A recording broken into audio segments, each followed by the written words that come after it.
Those of us who have followed the American electoral process over the years know at least the following about history. There are occasions when the voters make a mistake, and there are occasions when the voters get it right.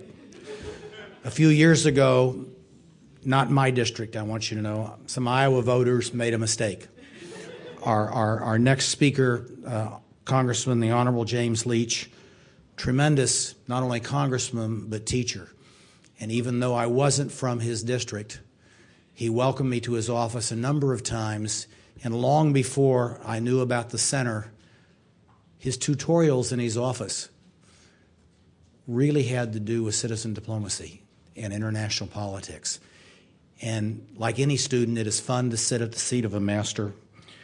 I'm grateful that Iowa voters, even before his recommendation, helped give our president momentum out of the caucuses, and then had the very good sense to follow the congressman's recommendation to vote Obama as Iowa went that way. Congressman Leach.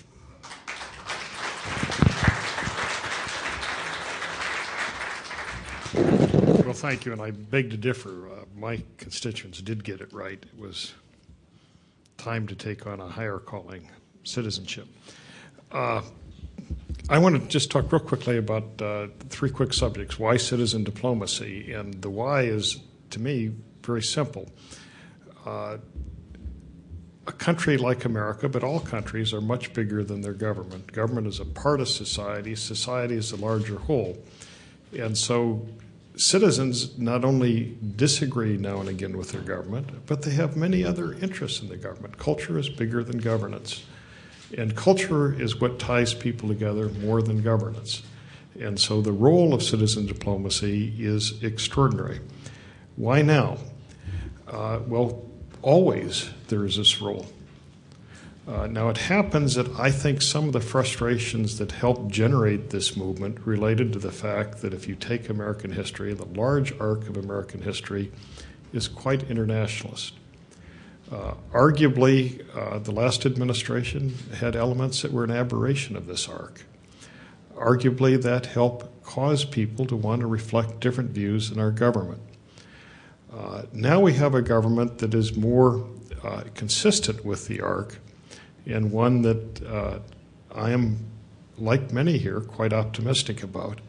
But that doesn't mean, A, that culture isn't larger than government, dealing with lots of different issues in government, and B, that all citizens of any country will differ with their government now and again, and sometimes more often than not.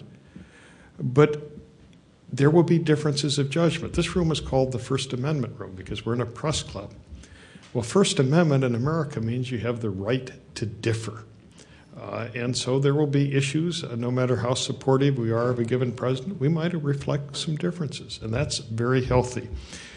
Finally, I just want to say I was talking earlier to a young lady I'd never met here, and we were talking about, for whatever reason, unidentified flying objects. And everybody knows that the analogy of the Earth as a common vehicle. But maybe the analogy is to an unidentified flying object. And the reason I say this is that we haven't answered the question. Can we live together? Can we work together? Can we solve problems together?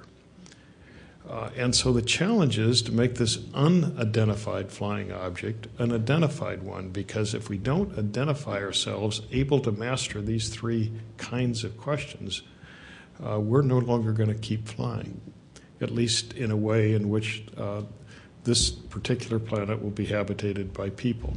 And so that is the role of citizen diplomacy, to make it slightly more likely that we can identify ourselves as an object that can fly. Thank you.